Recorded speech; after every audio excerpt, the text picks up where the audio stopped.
श्री अरविंद शक्तिमी पाठचक्र अनुकूल हेबाकु जाथुवा एही आध्यात्मिक कार्यक्रम रे एक भक्तिर अर्थ निवेदन करबा पई आज हम सत्संगी अपलक भाई आस्का अपलक भाई को मैं अनुरोध करछि से एक भक्तिर अर्थ मां को पाद पद्म रे निवेदन करिवे।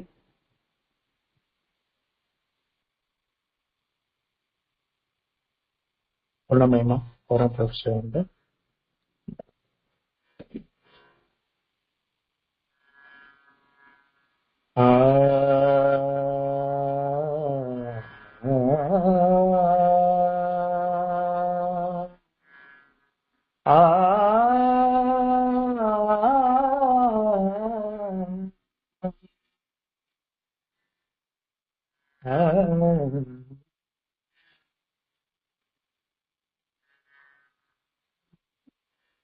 तुम्हारी मधुर गीति सुरे अंतर बिना उठु बाजे तुम्हारी मधुर गीति सुरे अंतर बिना उठु बाजे तारा जीवन गरबगमा तारा जीवन गरबगमा जाऊची सकाळ जाऊ हजी तुम्हारी मधुर गीति सुरे सुरे सुरे सुरे तुम शुभ नाम तुमरी सुमारी संगीत मोर कंठ जाऊ झरी तुम शुभ नाम तुमरी सुमारी संगीत मोर कंठ जाऊ झरी दिव्य रूप राशि दरसन आसी दिव्य रूप राशि दरसन आसी गुरु अविरत दुई आँखें तुम्हारी मधुर गीति सुरे सुरे अंतर बिना उठु बाजे तुम्हारी मधुर गीति सुरे सुरे सुरे सुरे शाश्वत मिलन मानसी मनसी अंतर बाहारू फूल कौनसी शाश्वत मिलन मानसी मनसी अंतर बाहारू फूल कौनसी जनमे जनमे हेबाकु तुम्हारी जनमे जनमे हेबाकु तुम्हारी निरंतर न सरिथिबे तुम्हारी मधुर गीति सुरे सुरे अंतर बिना उठु बाजे तुम्हारी मधुर गीति सुरे सुरे अंतर बिना उठ बाजे तारा जीवन गौरव गुमान तारा जीवन गौरव गुमान जाऊची थकाळ जाऊ हजी तुमरी मधुर गीते सुर सुरे अंतर बिना उठ बाजे तुमरी मधुर गीते सुर सुरे सुरे सुरे सुरे सुरे सुरे सुरे धन्यवाद।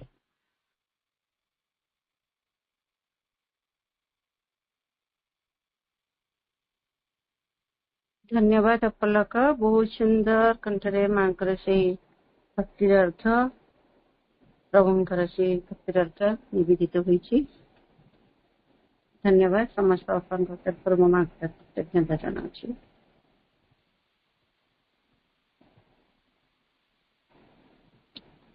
जातीयवादर अवतार देश प्रेमर जन्मदाता मानव जातर जातिर त्राणकर्ता अतीत वर्तमान भविष्यतर पुरद्रष्टा प्राच्य पाश्चात्यर अपूर्व समन्वय ऐक्यर दिग्द्रष्टा युग समन्वयर महायोगी दिव्य जीवन दिव्य भविष्यतर सत्यद्रष्टा दार्शनिक तथा मनुष्य जगत को गोटे उच्चतर चेतन अभिषित करने जो अतिमान चेतन आध्यात्मिक विज्ञानी प्रभु श्री अरविंदर पाद पद्म कोटि कोटि प्रणाम।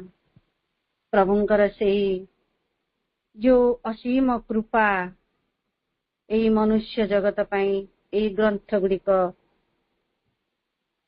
लिखि जाइछन्ति से लिखनी रे से दिव्य चेतना रे ताहार आलोचना पाई आज उपस्थित समस्त अपभाई को मात्र अपभाई को पुणी अंतर प्रणाम जनाऊँगी।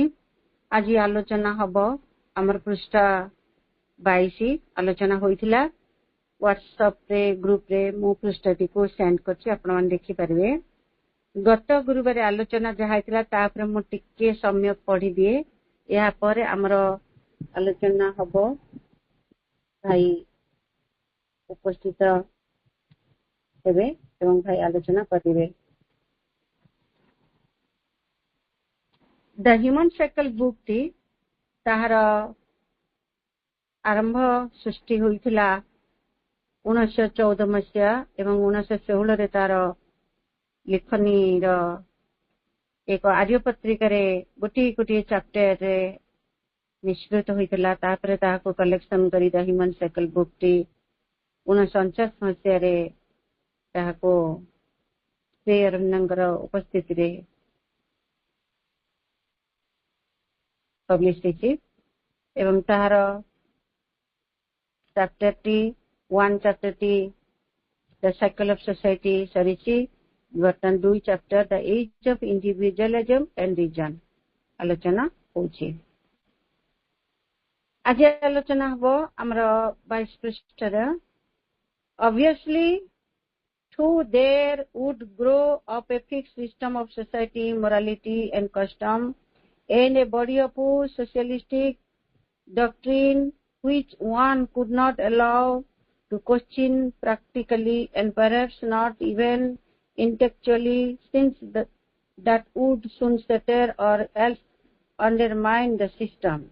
Thus, we should have a new typal order based upon purely economic capacity and function, guna, karma, and repeatedly petrifying by the inhibition of individual liberty into a system of rationalistic conversion.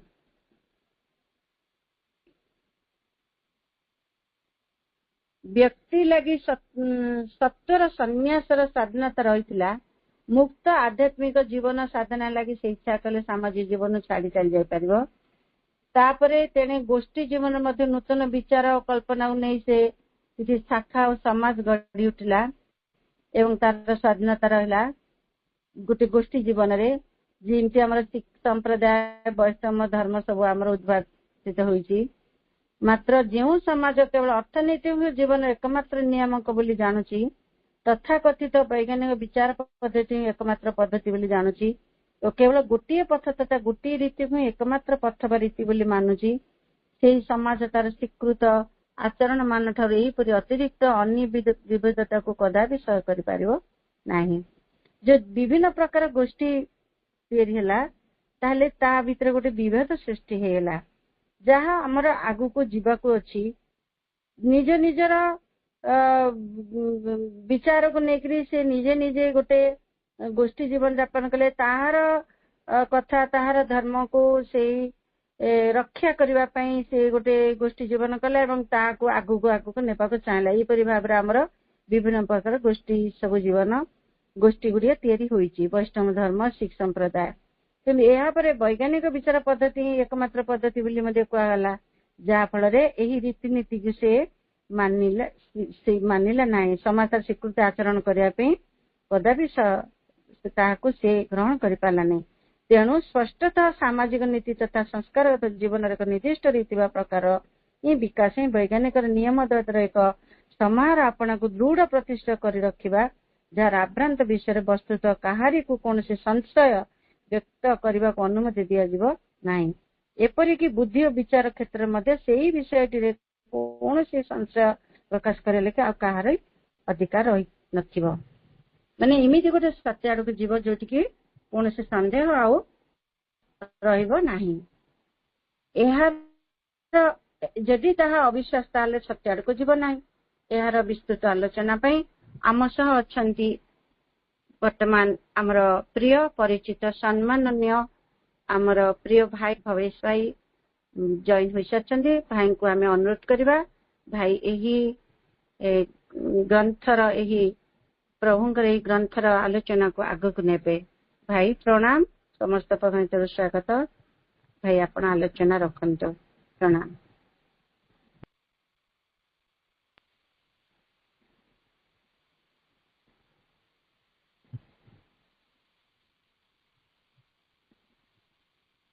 କରୁଣାମୟୀ ମା ପରମ ପ୍ରଭୁ ଶ୍ରୀ ଅରବିନ୍ଦ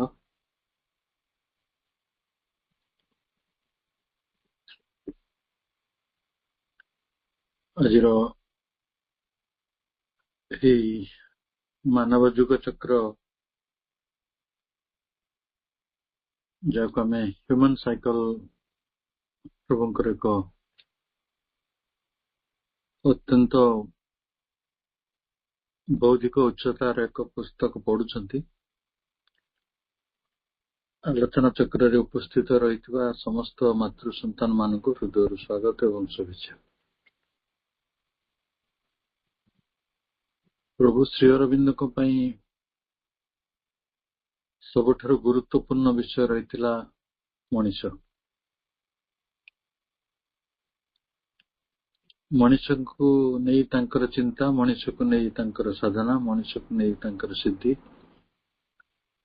ମଣିଷଙ୍କୁ ନେଇ ତାଙ୍କର ସମସ୍ତ ସଂକଳ୍ପ। ଏବଂ ଯେଉଁମାନେ ଅଧିକ ମଣିଷ ସମ୍ପର୍କରେ ଚିନ୍ତା କରନ୍ତି ତାଙ୍କୁ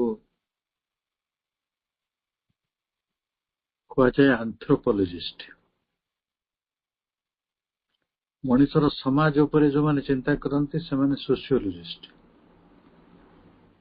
ଶ୍ରୀ ଅରବିନ୍ଦ ସେ ଦୃଷ୍ଟିରୁ ଜଣେ ସମାଜ ଶାସ୍ତ୍ରବିତ୍ ଏବଂ ଜଣେ ଆନ୍ଥ୍ରୋପୋଲୋଜିଷ୍ଟ ମଧ୍ୟ, ନୃତତ୍ତ୍ୱବିତ୍। ନର ତତ୍ତ୍ୱ ମାନେ ନୃତତ୍ତ୍ୱ। ଆମେ ବହିଟିର ମୂଳ ଇଂରାଜୀ ବହିର 22 ପେଜରେ ଅଟକି ଥିଲେ ସେଇଠୁ ହିଁ ନିଜର ଅଧ୍ୟୟନ ଆଜି ଆରମ୍ଭ କରିବା। Obviously too, there would grow up a fixed system of social morality and custom, and a body of socialistic doctrine which one could not allow to question practically and perhaps not even intellectually, since that would soon shatter or else undermine the system.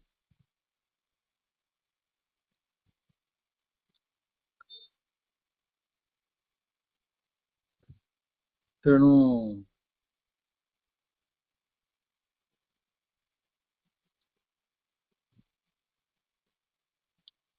ଆମେ एकथाକୁ आशा କରୁଛୁ ଯେ ଗୋଟେ fixed system of social morality and custom. Social morality କହିଲେ ସାମାଜିକ ନୈତିକତା, custom କହିଲେ ପ୍ରଥା, ପରମ୍ପରା, ସଂସ୍କାର। ଏହାର ଗୋଟେ ଫିକ୍ସଡ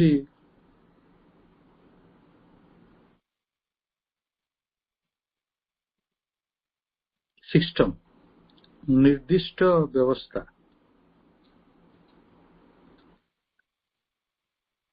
ତାହେଲେ ସାମାଜିକ ନୈତିକତା, ପ୍ରଥା, ପରମ୍ପରା, ସଂସ୍କାରର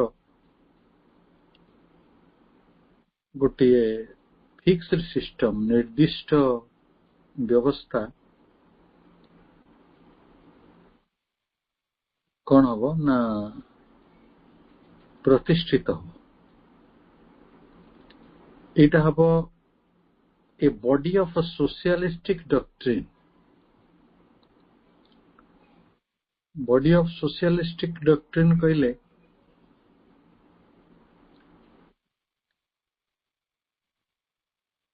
ନିହାତି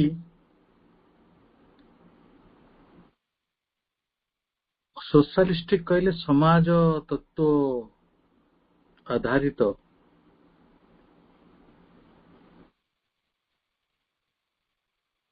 समाज तत्व आधारित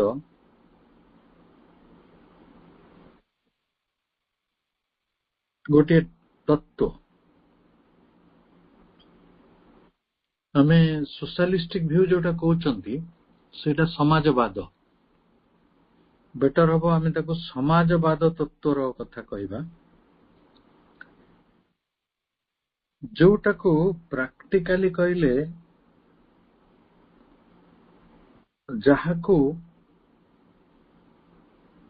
प्रकृत रे केही भी क्वेश्चन करि परिबे नहीं,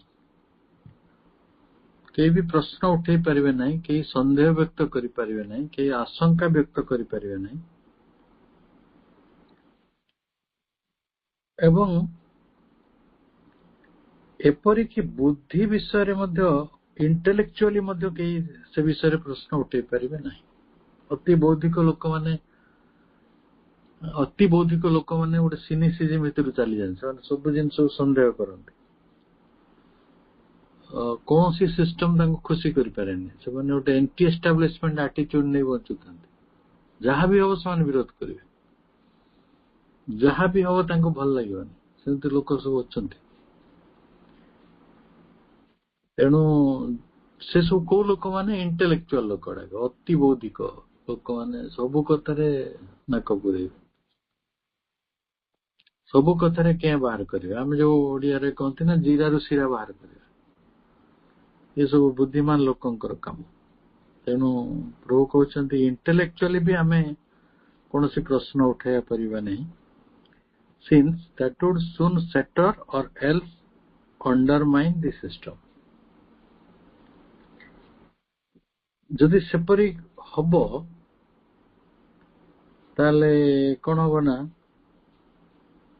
एटा जो विचारटी को अणा जाइए डॉक्ट्रिन टाको socialistic doctrine, social morality custom एगुड़िक सब एटा फिक्स सिस्टम रे अछंती स्थिर भाव रे एटा शार्टेड हो खंड खंड हो बा आमे अंडरमाइन करदबा सिस्टम टा अवमानना हो छोट कर देखिबा तेणु 10 एपरी भाव रे we would have a new typal order एपरी भाव रे आमे समाज रे गोटे न्यू नूतन टाइपाल कहले रीतिमूल व्यवस्थार प्रणयन करि परिबा based upon purely economic capacity एटा काहा उपरे निर्भर करिवो ना संपूर्ण अर्थनैतिक समर्थता उपरे आपणको एई भली विचार हेइतला केबे रशिया रे केबे हेइतला 1917 एकदम श्री अरविंदଙ୍କ समय श्री अरविंद पंडिचेरी जाइछंती जार शासन विरुद्ध रे आंदोलन रूसिया रे आरंभ होची 1914 रु 1917 पर्यंत तीव्र भाव रे चालुची 17 रे जार शासन रो पतन घटुची एवं 1920 बेलकू ए भई गोटे समाज व्यवस्था दृढ़ीभूत होची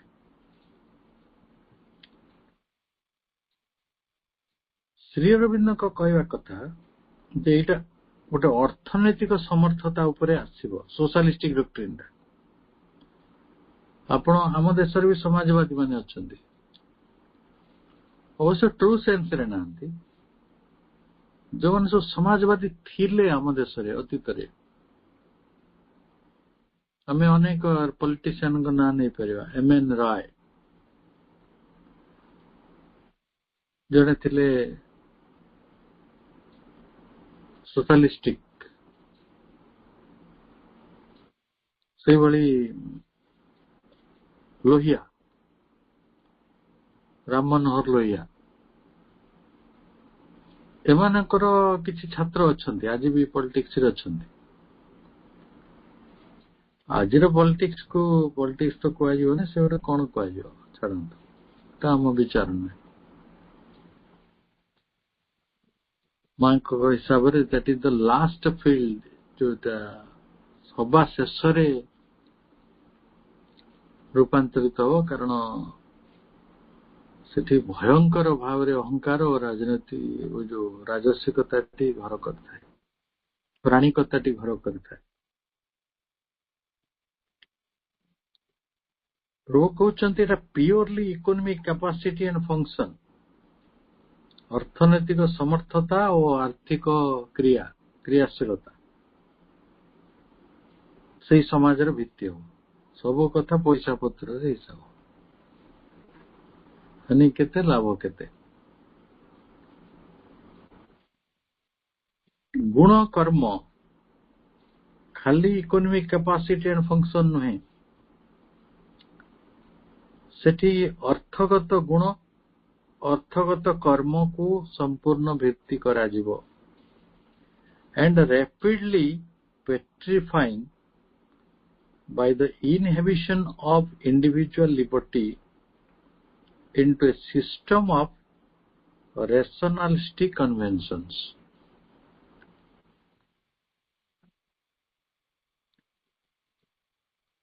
ये पुस्तक प्योरली इलाइट मान ये पुस्तक प्योरली अति बौद्धिक संपदारे भरपूर मनुष्य मान जो माने समग्र सामाजिक जीवनटी को जेते सब पॉलिटिकल डॉक्ट्रिन रही सोशल डॉक्ट्रिन रही जोड़िक इवॉल्व होती इवोल्यूशन क्रम रे सामाजिक क्रम व्यवस्था रे जो आमे परिवर्तन होची ताको समान लक्ष्य करिथिबे जेतबे एंथ्रोपोलॉजिस्ट माने जो माने सोशलिस्ट माने गवेषक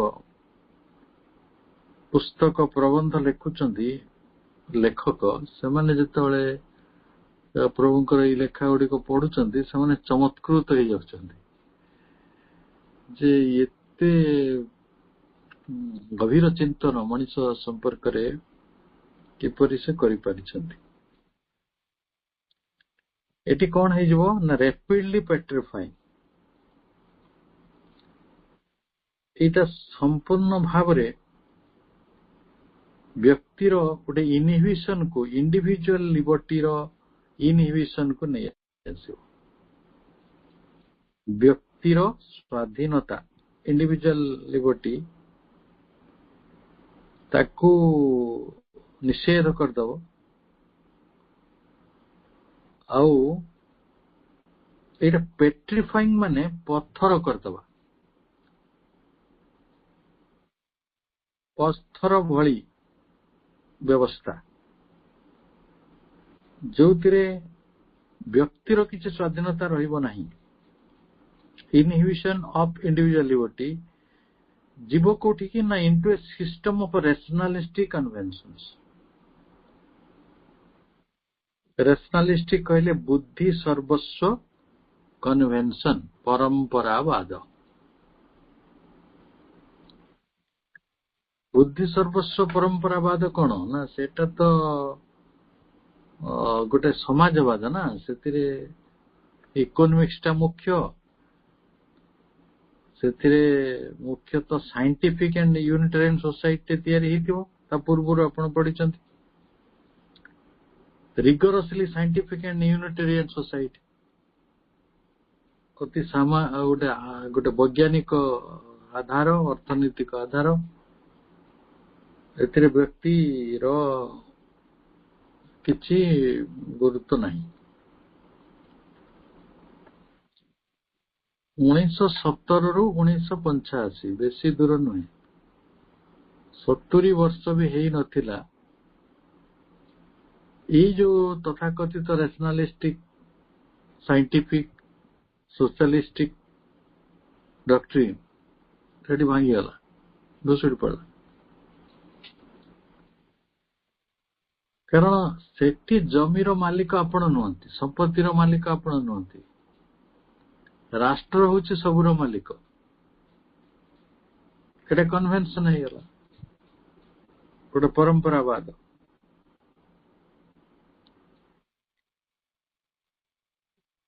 and quite certainly this static order would last be broken by a new individualistic age of revolt.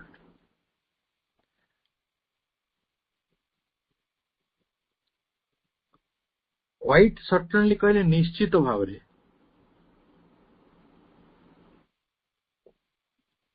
ए जो स्टैटिक ऑर्डर टा रही छे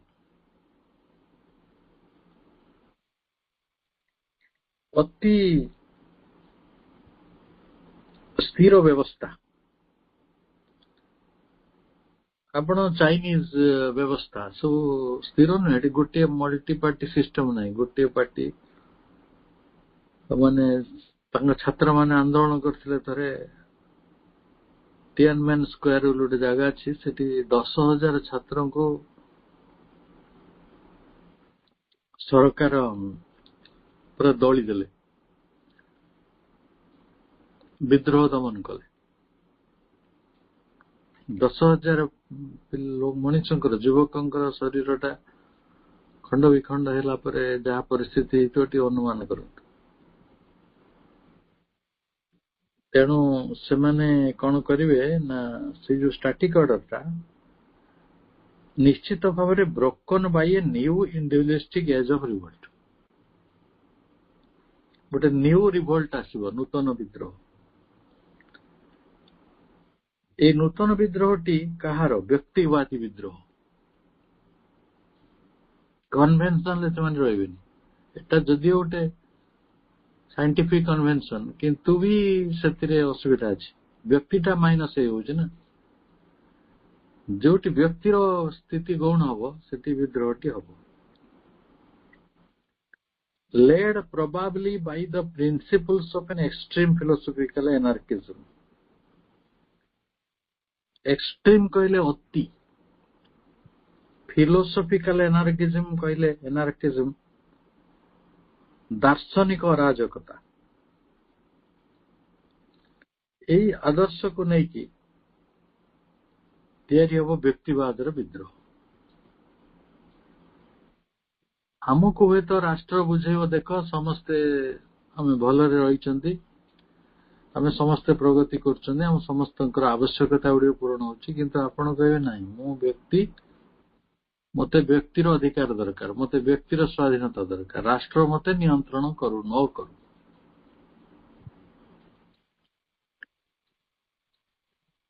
ପ୍ରଭୁ କହିଛନ୍ତି ହ୍ୟୁମାନ ଏସ୍ପିରେସନ ଲାଇଫ ଡିଭାଇନ ବହିରେ ଯେ ମଣିଷ ପାଇଁ ଯୋଉ ପ୍ରାଇମାଭାଲ ଲଙ୍ଗିଂ ଗୁଡିକ ରହିଛି, ପ୍ରାରମ୍ଭରୁ ଆବଶ୍ୟକତାଟି ରହିଛି, ଚାହତଟି ରହିଛି, ସେଥିରେ ଗୋଟେ ବଡ ଦିଗନ୍ତ ହଉଛି ଫ୍ରିଡମ। ମଣିଷ ଫ୍ରିଡମ ଟାକୁ ବହୁତ ଭଲ ପାଏ। ଏଇ ଫ୍ରିଡମ ଟା ଗୋଟେ ଇଣ୍ଡିଭିଜୁଆଲିଷ୍ଟିକ କନସେପ୍ଟ ରୁ ଆସିବ। କୌଣସି କନଭେନସନାଲିଜିମ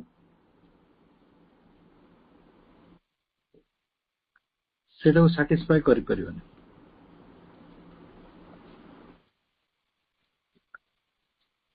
On the other hand, there are in operation forces which seem likely to frustrate or modify this development before it can reach its menaced consummation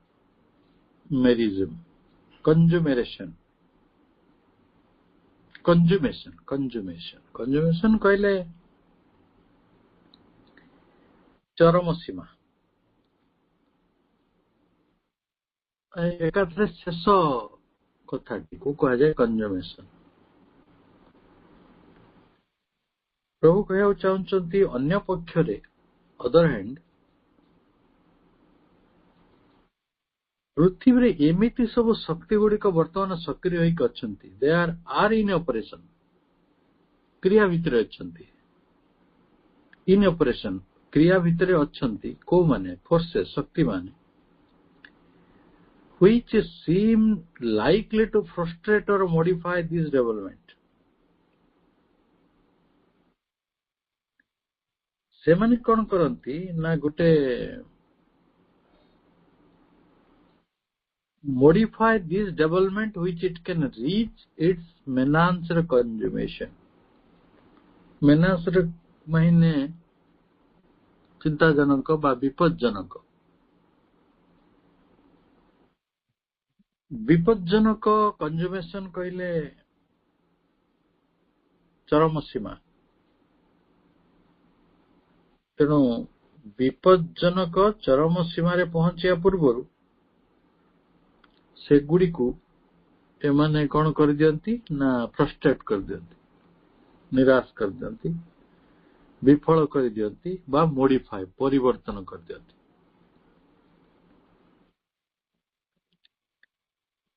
ପୃଥିବୀରେ ବର୍ତ୍ତମାନ ଚାଇନାକୁ ଛାଡିଦେଲେ ଆଉ ବୋଧେ କୌଣସି ଦେଶରେ କମ୍ୟୁନିଷ୍ଟ ସରକାର ନାହାନ୍ତି। ସେମାନେ କନଭେନସନାଲିଜିମକୁ ବିରୋଧ କରିକି ଆରମ୍ଭ ହେଇଥିଲେ, କିନ୍ତୁ ସେମାନେ ଆଉ ଗୋଟେ କନଭେନସନାଲିଜିମରେ ପହଞ୍ଚିଗଲେ। ଗୋଟେ ଧାର୍ମିକ କନଭେନସନ ରହିଥିଲା, ପରମ୍ପରାବାଦ। ଧାର୍ମିକ ପରମ୍ପରାବାଦରୁ ବାହାରିକି ସେମାନେ ଗୋଟେ ବୈଜ୍ଞାନିକ ପରମ୍ପରାବାଦ ଭିତରେ ପହଞ୍ଚିଗଲେ। ହେଲେ ଏଥିରେ ବ୍ୟକ୍ତିତ୍ୱ ଗୌଣ ହେଇଗଲା ନା ସବୁ ଜାଗାରେ। In the first place, rationalistic and physical science has overpassed itself.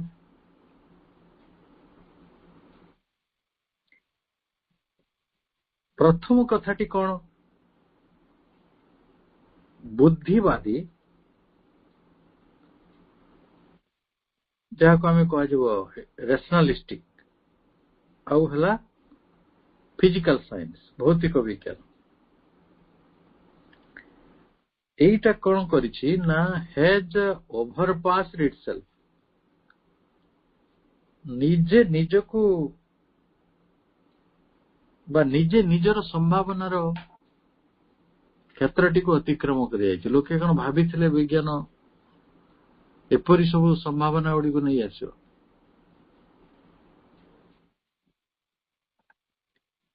ଆଜିର ଯଦି ଆର୍ଟିଫିସିଆଲ ଇଣ୍ଟେଲିଜେନ୍ସକୁ ଆପଣ ଦେଖୁଛନ୍ତି, ସେ ବର୍ତ୍ତମାନ ସର୍ବୋଚ୍ଚ କାମ କୋଉଠି ଅଛି? ଇଣ୍ଟେଲେକ୍ଚୁଆଲ ଏଇ ଯୋଉ ଏଆଇ କ୍ଷେତ୍ରରେ ହଉଛି।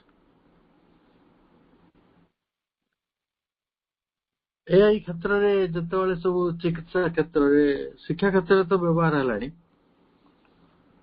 ଯୁଦ୍ଧରେ ବ୍ୟବହାର ହେଲାଣି, ତ ମଣିଷ ଆଗେ ଯୁଦ୍ଧରେ ବ୍ୟବହାର କରିଦଉଛି। ଯୁଦ୍ଧଟା ତ ବହୁତ ଦରକାର, କାରଣ ମଣିଷର ଜଣେ ଶାସକ, ସେମାନେ ମୁଁ ଯଦି ତାଙ୍କୁ କହିବି ସେମାନେ ସବୁ ବିକୃତ ମସ୍ତିଷ୍କ ବୋଲି ଆପଣ ମତେ ଗାଳି ପାରିବେ, କିନ୍ତୁ ପ୍ରକୃତିରେ କୌଣସି ବିକୃତି ଥିବା ମଣିଷ ସେଗୁଡା ସବୁ ବହୁତ ହିଂସା ପ୍ରିୟ। ସେଗୁଡା ତାଙ୍କ କ୍ୟାଟେଗୋରୀର ବିଚାର କରିହେବନି। ସେ କଣ ନର୍ମାଲ ନୁହନ୍ତି, ସେମାନେ କମ୍ପ୍ଲିଟଲି ନର୍ମାଲ। ଯାହା କୁହାଯାଏ ଯୁଦ୍ଧଖୋର, ଛୋଟ ଛୁଆ ମାନେ ଯେମିତି ଯୁଦ୍ଧଖୋର, ଅନ୍ୟର କ୍ଷତି ପହଞ୍ଚେଇକି ସେମାନେ ଖୁସି ହୁଅନ୍ତି। ଏଇ କଥାଟା କାହିଁକି ଆସିଲା ନା ବିଜ୍ଞାନକୁ ନେଇ ସେମାନେ ଯୁଦ୍ଧରେ ପହଞ୍ଚେଇ ଦେଇଛନ୍ତି, ଏଆଇ କୁ ନେଇକି ଯୁଦ୍ଧରେ ପହଞ୍ଚେଇ ଦେଲେ। କିନ୍ତୁ କୋଉଠି ପହଞ୍ଚିବା କଥା? ସ୍ୱାସ୍ଥ୍ୟରେ ପହଞ୍ଚିବା କଥା, ଶିକ୍ଷାରେ ପହଞ୍ଚିବା କଥା, ସମାଜ କଲ୍ୟାଣରେ ପହଞ୍ଚିବା କଥା। ମଣିଷର କଣ ଉନ୍ନତି ହେଇପାରିବ? କିନ୍ତୁ ମଣିଷକୁ ଆଉ କେହି ପଚାରୁନାହାନ୍ତି। ପ୍ରଭୁ ଯେପରି କହିଛନ୍ତି, ସତ୍ୟ ମଣିଷର ଯୁଗ ଶେଷ ହେଇ ଆସୁଛି କି?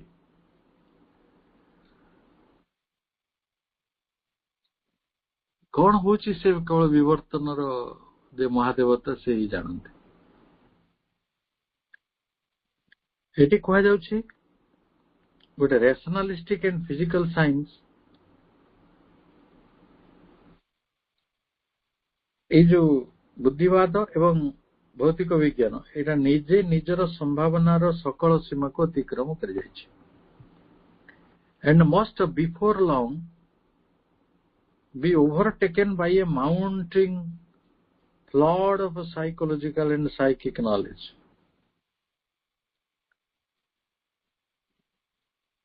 ସାଇକୋଲୋଜିକାଲ କହିଲେ ମନୋବୈଜ୍ଞାନିକ,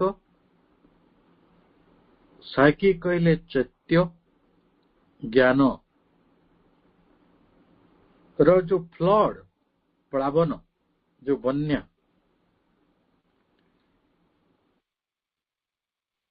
ଇଏ ଆସିବ ଗୋଟେ, ଏଇଟା ଓଭରଟେକ୍ କରିବ ତାକୁ। ଦେଖନ୍ତୁ, ଦି ପ୍ରକାର କଥା କୁହାଯାଉଛି। ଗୋଟିଏ ସମୟରେ ଫିଜିକାଲ ସାଇନ୍ସ ଓଭରପାସ ହଉଛି, ନିଜେ ନିଜକୁ ଅତିକ୍ରମ କରି ଯାଉଛି ସମ୍ଭାବନା ଗୁଡିକୁ,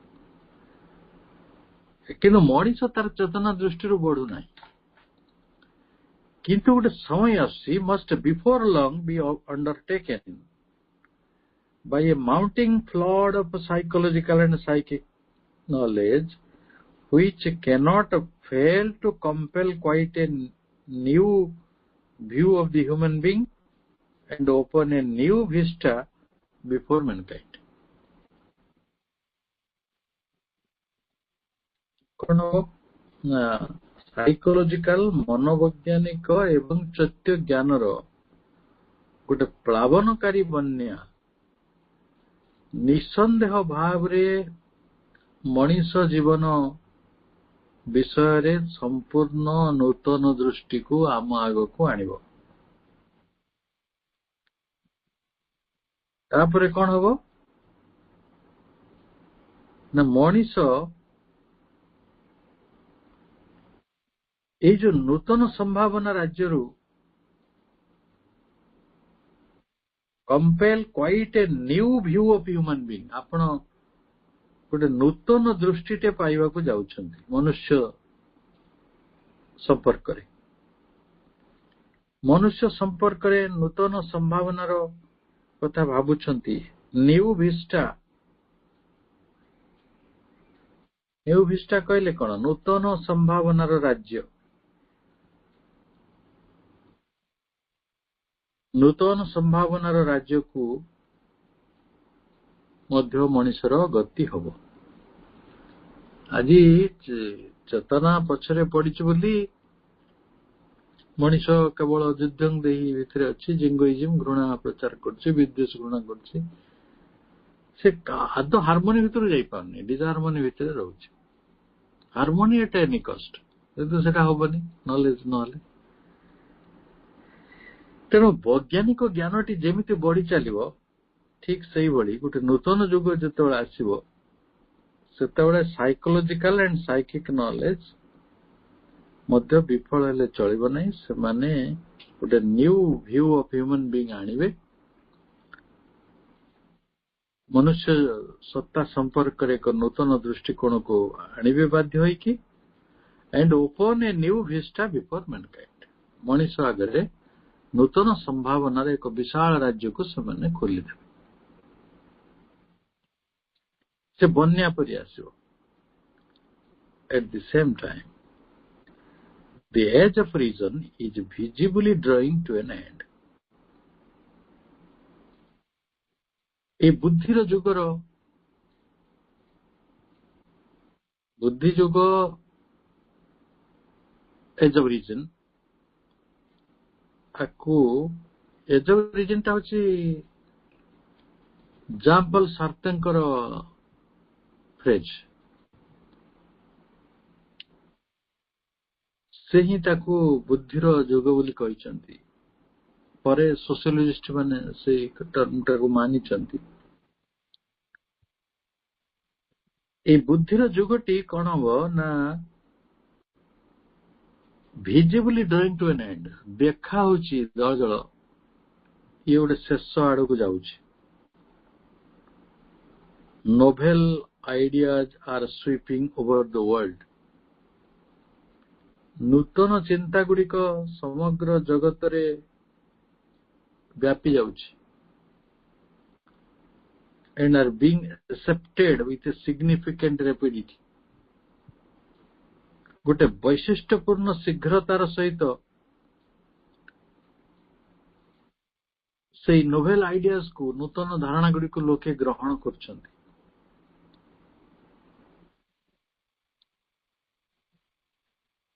Ideas inevitably subversive of any premature typal order of economic nationalism।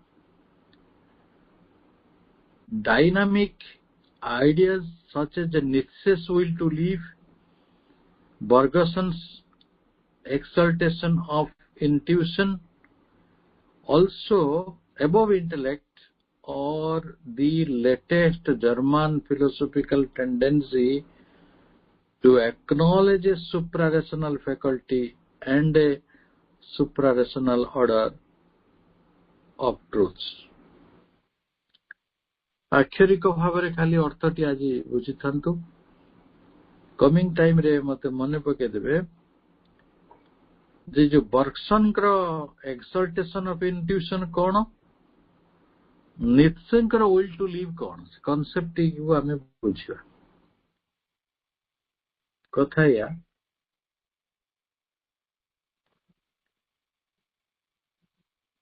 ବୁଦ୍ଧି ଉପରେ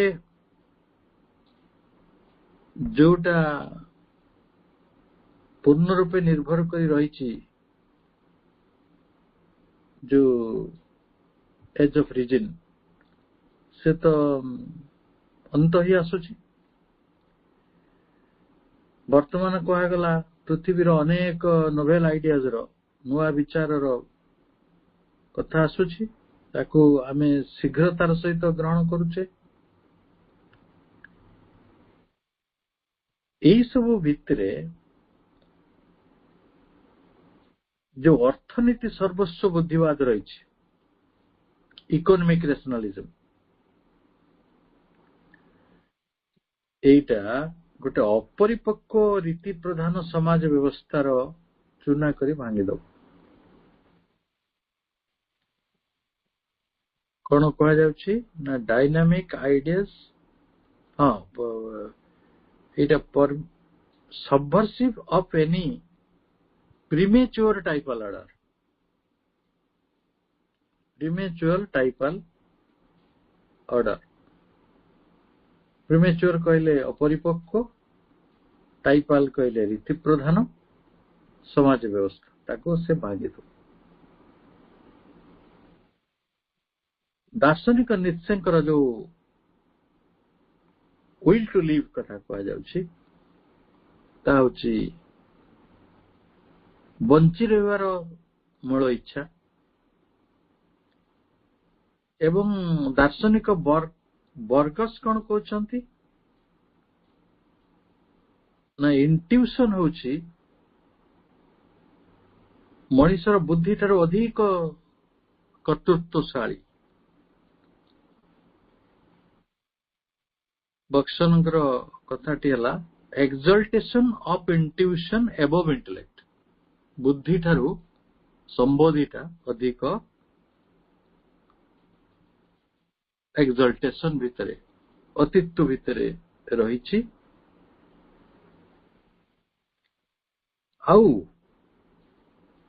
ଆଉ ରହିଲେ ଜର୍ମାନ ଦର୍ଶନ। ଜର୍ମାନ ଦର୍ଶନର ମନୁଷ୍ୟର ବୁଦ୍ଧିର ଅତୀତ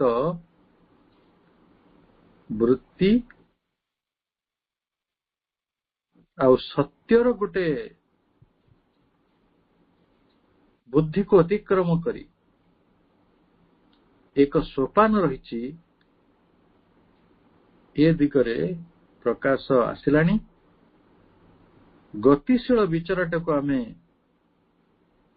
ନୂତନ ଦିଗ ସଂକେତ ଭାବରେ ମାନୁଛୁ, ବା ଏଇଟା ଗୋଟେ ଦୃଷ୍ଟାନ୍ତ ହେଇକି ରହିଛି। ତେଣୁ ପୃଷ୍ଠା 23ର ଯୋଉଠି ୱିଲ୍ ଟୁ ଲିଭ୍ ଏବଂ ବର୍ସନଙ୍କର ଏକ୍ସଲ୍ଟେସନ ଅଫ୍ ଇଣ୍ଟ୍ୟୁସନ ଏବଭ୍ ଇଣ୍ଟେଲେକ୍ଟ ଏସବୁ କଥା ରହିଛି। ଆମେ ତାକୁ ପରବର୍ତ୍ତୀ ସମୟରେ ଆଉ ଟିକେ ବିସ୍ତାରିତ ଭାବରେ ଆଲୋଚନା କରିବା। ଆଜି ପାଇଁ ଆଲୋଚନାକୁ ଏଇଠି ରଖିବା। ଅତ୍ୟନ୍ତ ବୌଦ୍ଧିକ ଆଲୋଚନା, କାରଣ ନିତ୍ସେଙ୍କୁ ପଢିଥିବା ଦରକାର, ବର୍ଗସନଙ୍କୁ ପଢିଥିବା ଦରକାର। କାରଣ ଯେହେତୁ ପ୍ରଭୁ ଅନେକ ପୁସ୍ତକ ପଢିଥିଲେ, ସମଗ୍ର ବିଶ୍ୱର ଦାର୍ଶନିକ ବିଚାରକୁ, ସାମାଜିକ ବିଚାରକୁ ନିଜ ଭିତରେ ଅନ୍ତରସ୍ଥ କରିଥିଲେ, ତେଣୁ ତାଙ୍କ କଲମରେ ଏସବୁ କଥା ଆସିଛି। କିନ୍ତୁ ଆମ ବୁଦ୍ଧିରେ ସେଗୁଡିକ କେତେ ଉତରିବ ତାକୁ ଦେଖିବା। ବୁଦ୍ଧି ହେଲା ଗୋଟେ ଅନୁର୍ବର ଭୂମି, ସେଠି ସମ୍ବୋଧିର ଅପାର ଆବଶ୍ୟକତା ରହିଛି। ତେଣୁ ମାଙ୍କ ନିକଟରେ ସମ୍ବୋଧି ପାଇଁ ପ୍ରାର୍ଥନା ପୂର୍ବକ ଆଜିର ଆଲୋଚନାକୁ ଏଇଠି ରଖିବା। ସମସ୍ତଙ୍କୁ ଅନେକ ଶୁଭେଚ୍ଛା। ଶୁଭରାତ୍ରି। ବନ୍ଧୁମାତରମ୍।